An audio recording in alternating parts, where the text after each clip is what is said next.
eu não teria como explicar, criar agora um lugar do Brasil lá. Politicamente está muito complexo. Politicamente está muito complexo. Eu imagino, ele não está falando particularmente de coisa que está acontecendo aqui dentro, não. Ele está falando desse desarranjo global que está acontecendo. E aí, de repente, se o Brasil está mais perto do Hamas, que é de Israel, se o Brasil está mais perto da China, que é dos Estados Unidos. A Goldman me chamou para conversar quando eu saí do governo. Vieram dois vice-presidentes americanos e depois veio o presidente global, o CEO global. Vieram ao Brasil e me disseram o seguinte para mim: Goldman is all about reputation. A Goldman é reputação, é uma história. E nós acompanhamos a sua vida. Você fundou banco, você fundou escolas, você serviu o seu país, foi um ministro eficiente, etc, etc, etc. Então nós queríamos fazer um convite a você.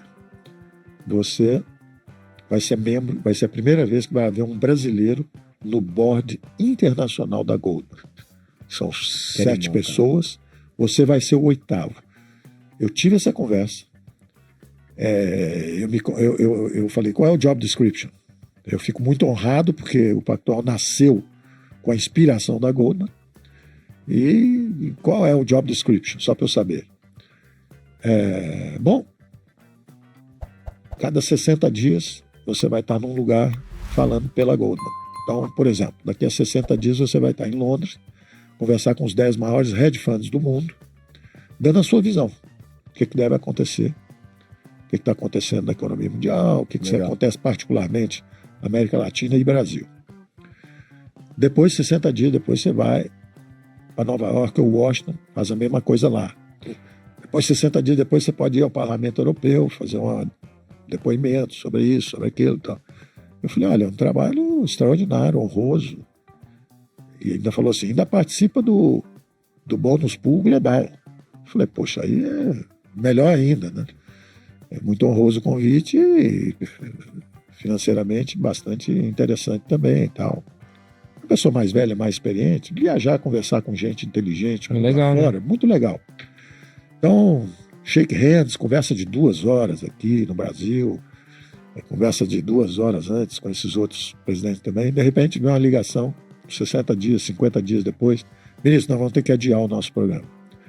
O senhor tem uma história belíssima, a Goldman também, nós temos tudo a ver, podemos ter um encontro marcado para o futuro, mas a política, eu não teria como explicar, criar agora um lugar do Brasil lá.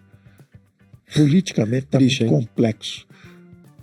Politicamente está muito complexo. Eu imagino, ele não está falando particularmente de coisa que está acontecendo aqui dentro, não. Ele está falando desse desarranjo global que está acontecendo. E aí, de repente, se o Brasil está mais perto do Hamas, que é de Israel, se o Brasil está mais perto da China, que é dos Estados Unidos, pega mal para ele. Ele mais perto da Rússia, mais perto da Venezuela. É a Goldman Sachs, né? Seria, e aí a gente tem um Goldman, governo que está shake hands aí com ditadores e com seria Hamas, mais ou menos como você pegar pegar um cara espetacular lá da Venezuela e botar aqui agora, anunciar, trouxe um venezuelano aqui para o meu board e tal. Pô, como é que é o negócio? Estranho, né? O cara está do governo acontecendo? Maduro, Até né? explicar. Porque o nosso governo sofreu muito ataque também, né? Foi considerado lá fora, dizendo que nós íamos... Vou te contar até um caso. Eu todo ano eu vou para Nova York, em maio, né? No Tech Week ali, onde eu me reúno com, fundos de investimento, com bancos, basicamente para dar um overview de como que tá a G4. Eu faço isso tem 3, 4 anos aí. E na época do teu governo, eu me lembro que eu precisei explicar o porquê que o Brasil não é uma tirania, você acredita? Que a turma me perguntou, mas peraí, é um ditador que tá no poder? Eu falei, não, muito pelo contrário. É um governo extremamente liberal. É isso. Né? E aí eu tinha que explicar, mas assim, tudo que chega pra gente aqui é que vocês estão vivendo uma ditadura, né? Que tem um nazista no poder. Eu juro por Deus. Foi uma aliança de centro-direita, de conservadores e liberais. Conservadores nos costumes, liberais da isso economia. Tá claro para todo Foi mundo isso que tem aconteceu. 2 neurônios, né? Mas meu ponto é o seguinte, o fato de eu, em um roadshow, Ter que explicar, isso é uma loucura, né? Eu peguei o livro aqui, Paulo, chama Goldman Sachs, The Culture of Success, da Lisa Endlish. Foi um livro escrito nos anos 2000. Foi com isso que eu aprendi que era a cultura Goldman Sachs e comecei a introduzir todo o play que eu faço de associate, de partnership, muito nas companhias e tal, nasce dessa cultura Goldman Sachs. Mas sabe por que a gente entrou nesse tema? Entrou nesse tema porque você com o Luiz César fundou o Pactual lá. Nós estamos longe. E aí virou ali meio que um banco diferente do que era o Garantia. E o Garantia, junto ali com o Beto Scupira, com o Marcel e com o Lema, então fizeram um grande império brasileiro, né? Juntando ali a Antártica com Brahma, fazendo ali depois a Ambev, que se tornou ABI, se tornou a maior cervejaria do mundo. Pegaram Americanas, né? Marcel não, foi o Beto. Beto assumiu Americanas lá, fez Americanas um grande negócio. E recentemente a gente teve a divulgação de que foi talvez uma das maiores fraudes da história do mercado brasileiro, que é a fraude da Americanas ali, né?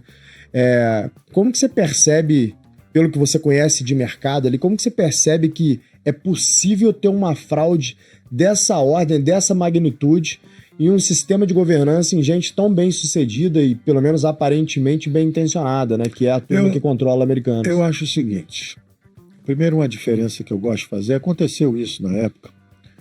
Quando nós fizemos o primeiro Private Act do Pactual, os meus targets, porque eu já estava lendo Warren Buffett, tudo isso, os meus targets eram justamente a Localiza, a Natura, que à época eram empresas do tamanho das empresas que você hoje está dando mentoria. Eram exatamente desse porte. Eram empresas médias. Empresas médias. E eu dizia exatamente, eu estava seguindo a filosofia, quem são os melhores? Quem são os que querem melhorar? Quem é que está em busca de excelência? Quem é que quer fazer coisas bem feitas e tal? Vamos investir nesses setores. E aí eu me lembro que teve uma entrevista da revista Veja, era Páginas Amarelas na época.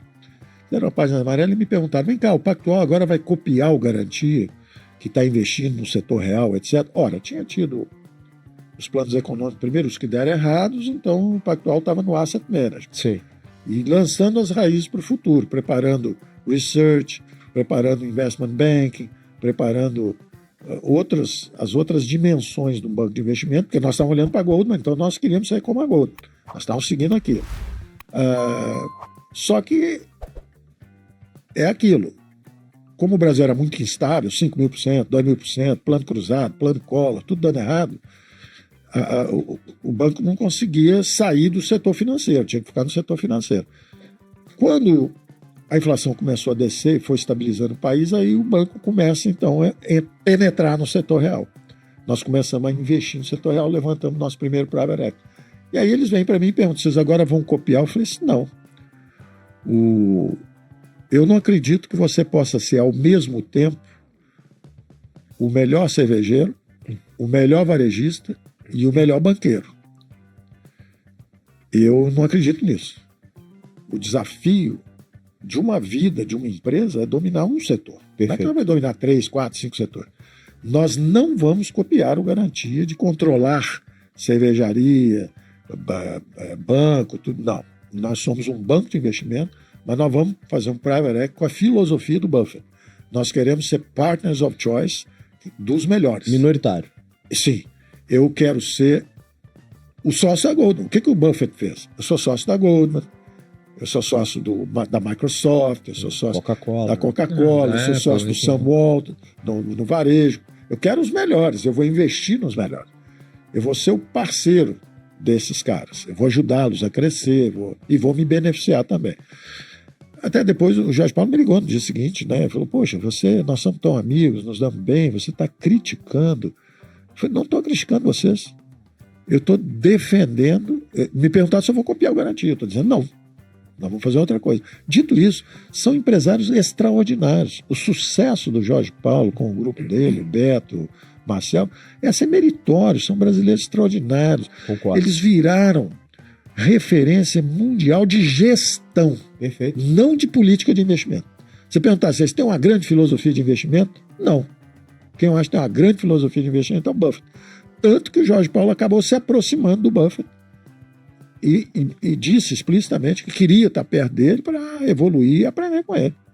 Da mesma forma que eles se beneficiavam nas investidas da forma de gestão, que era uma adaptação do sistema de incentivos da Goldman para o setor real. Então, essa tentativa de levar para o setor real a forma de gestão garantia é muito meritória, certa, bem sucedida.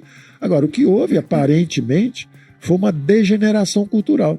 Igual a democracia, ou o filósofo rei, igual isso é um ideal bonito, vamos ver na execução o que acontece. O cara procurando um bônus mais alto, eu não sei, eu não tenho como avaliar o que aconteceu, eu não estava lá, é um problema legal seríssimo, jurídico, os sócios parece que estão botando capital para tentar consertar, então eu não vou nunca falar nada detrimental.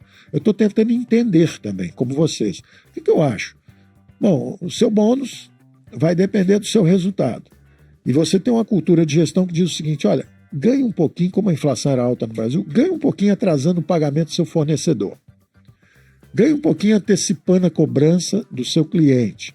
Aí o cara vai ganhando um pouquinho, atrasa um pouco o fornecedor e tal. Chegou no fim do ano, ele empurrou para baixo do tapete para ganhar um bônus maior, ele empurrou para baixo do tapete uma dívida que ainda não virou dívida, porque eu não estou devendo ainda para o banco, eu estou devendo para o fornecedor. Aí vem no ano seguinte, o outro cara quer ganhar o bônus, fala, poxa, já tem um buraquinho aqui de 1 bi. Se eu admitir isso, ou seja, falta de ética de quem praticou isso. Mas sabe o que eu não entendo? Que eu não acho nem que o fornecedor foi nem o banco levantou a mão, porque um ou outro tem que levantar a mão, pô. Será que os bancos, baseados no prestígio, na segurança, nisso tudo, também não fizeram um bom trabalho? Será que o fornecedor, baseado justamente, porque quando você tem uma cadeia, qual é a força deles, tá? Americanas, tudo isso? É a distribuição. É a cadeia de distribuição. Né? Quando você tem, por exemplo, eu tomava Gatorade quando eu caminhava na praia. Certo. Um dia eu cheguei e falei assim, Gatorade, não temos mais, só temos Powerade. Eu falei, mas por quê? Porque senão não me vendem Brahma, Antártica, não me vende a cerveja. Então, essa força da distribuição, usada em excesso contra o fornecedor, acaba vulnerabilizando o fornecedor. Perfeito. Aí ele aceita para poder ter aquilo, ele acaba aceitando práticas que não são boas, de atrasar pagamento dele. Sim. Então, quando você usa, tudo em excesso faz mal, entendeu? Engraçado, meu pai falava, nem 8 nem 80. É isso aí. É só isso, um equilíbrio. Você quer ganhar dinheiro, mas não quer amassar o seu fornecedor. Você quer pagar bem quem desempenha bem, mas você não quer que o cara seja eticamente deformado. Porque tem 20%, 25% da humanidade que é incorruptível. Tem 20%, 25% que nasceram e serão corruptos a vida inteira. E tem o resto ali no meio que, dependendo do incentivo, às vezes faz uma besteira ou não. Perfeito. Então você dá um sistema de incentivo que diz pro cara que ele vai ser muito rico, vai dar tudo certo. Se ele começar a esconder pagamento de fornecedor, não reconhecer a dívida, etc., é uma degeneração cultural.